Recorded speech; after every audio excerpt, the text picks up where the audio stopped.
We've been living in this lie, this fostered lie for so long.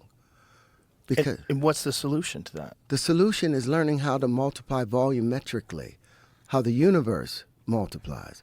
And I've already produced all of these things. Could you explain that, though, to the layperson? How does the universe multiply volumetrically as opposed to the way... It does not move, does it linearly. It does not walk on. All of our math is based upon a two-dimensional projection.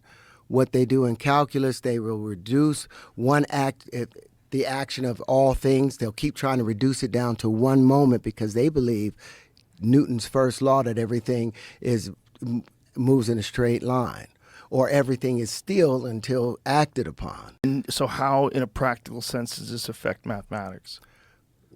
Well, once we let go of Cartesian space and the 90-degree angles, well, picture this. Let's take another practical place. Look at a computer chip.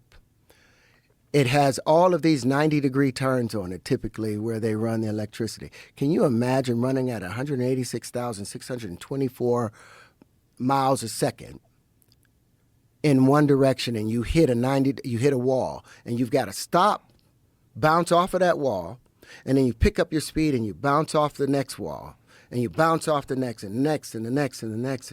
How much heat are you building up? How much friction is being built up from the interference in comparison to if it was just spherical? None of that occurs when you go by universal standards.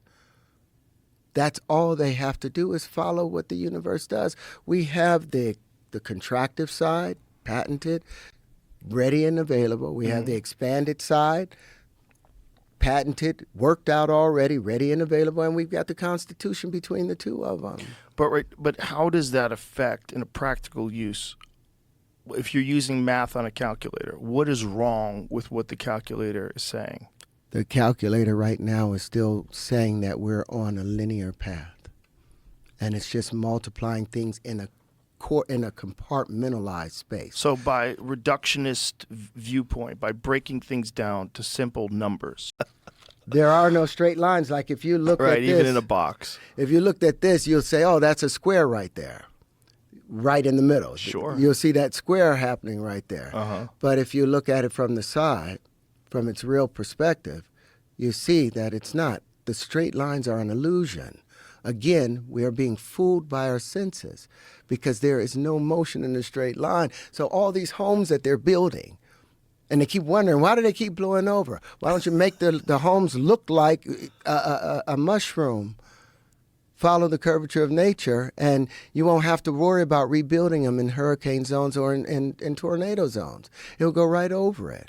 They don't make airplanes that's just a straight box. They've allowed it to be aerodynamic and curved. They moved away from the straight lines in that aspect. In boats, they don't have the Noah's Ark moving across like it's, they don't do that. Like I said, no man would be attracted to a Cartesian woman, to a Euclidean woman. Something just straight like this. We need the curvature, like Alan Watts said. We need the wiggles. We like the wiggles attached to it.